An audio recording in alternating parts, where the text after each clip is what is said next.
Welcome to Dan Design's tutorial. On this episode, we're going to focus on designing a personal business card that will help you with networking and lead you to a path of success. And to do that, we're going to talk about what makes a bad business card and what makes a good one. What are the differences and how can you make your card stand out from the rest? So with that, let's get right into it. If you're like me and you go to a lot of conventions, you hand out a lot of business cards and you also get a lot of business cards in return. Let's talk about some of the bad business cards that I've received over the years. The owner of this card attempts to demonstrate their skills, but take a look at how they're doing it. It's a very dark card where you can barely make out the shapes. And to top it all off, all of the shapes are basic geometric objects. It really isn't doing the guy any favors. It's like the guy saying, hey, I'm a 3D environment artist, but I just started learning the software. Okay, so some of you might have seen a card like this before. It's what I call the minimalist card. And I highly recommend, if you're in a creative field, you don't go with this kind of design. Oftentimes, you'll see a card like this printed out very hastily on printer paper when the individual didn't have enough time to make a proper card. A business card is all about making an impression. This is one of the worst cards you could ever go with. The only kind of person that should have a card like this is a hitman. Over all the years, this has to be my least favorite business card I've ever received. Right off the bat, the card is glossy, which means that you can't write on it. And one thing I want to emphasize right now is that when you design a business card, you want it to be a matte material, so that way people can write notes on your card. If somebody wants to write down a note saying contact this person later, they can't really do that on a glossy card.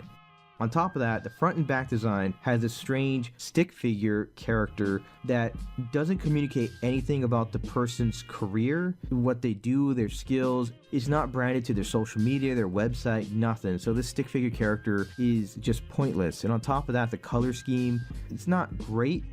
The card does a great job of standing out, but for all the wrong reasons. Let's take a look at what I would call a fairly decent card.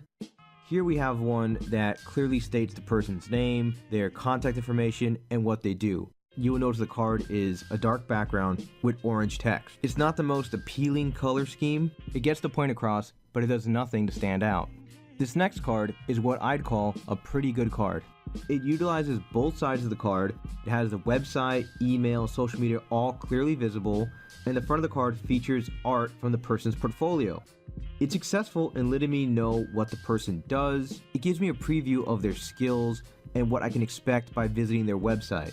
And when I visit their website, I can see the art featured on the card. It reinforces who this person is. Out of all the business cards I received, this has to be my favorite card. The character on the card is made in the likeness of the person who handed the card to me. It clearly depicts what their profession is. And if you were to visit this person's website, you would see their character on the site too, therefore branding it, reinforcing that you know that you're at the right website when you visit the address on the card. All their contact info is clear. The card is a white background on a matte cardstock, allowing for a recruiter to easily jot down a note. And for all these reasons, I would say this is the best business card I've received. You might have noticed that I spoke about branding and making a card stick out. So you might be saying to yourself, an easy way of doing that is to make my card unique. I can make my card round, or I can make it with a hole punched in, or just make it an odd shape, right? Well, I would say these are good ways of sticking out, but you don't want to be a nuisance. You don't want to make a card that doesn't fit inside of a person's wallet. I would say if you wanted to make your card a little more memorable, you can try to make the cardstock a little thicker. You can have the text engraved into your card. There's a lot of different ways you can alter your card's look and feel without making it completely unique that it becomes a burden. Keep that in mind when designing your card. A good business card is nothing without good business card etiquette. Here's some quick tips for you to follow when networking. When somebody hands you their card, make sure to take a good look at it. Examine it. Take a mental note of their name and their profession. If you like the person you met and you want to work with them, make sure to write a note on the back of their card. When someone hands you their business card, do not fold it, tear it, or bend it. This is incredibly rude and will leave a negative impression When handed a business card, do not place it in your back pocket. Placing a business card in your back pocket is considered rude. Place it in your breast pocket of your jacket, in your wallet, or inside your front pants pocket. A great tip is to use the Cam Scanner app on your phone to make a digital copy and record of all the business cards you've collected. With this app, you can scan and email business cards you've collected to yourself to have a digital record of them. With the Cam Scanner app, you'll never lose the contact information on a business card ever again. Another thing is to make sure you bring enough business cards. At a typical networking event, you could hand out as many as 50 to 100, even 200 cards if you're really out there hustling.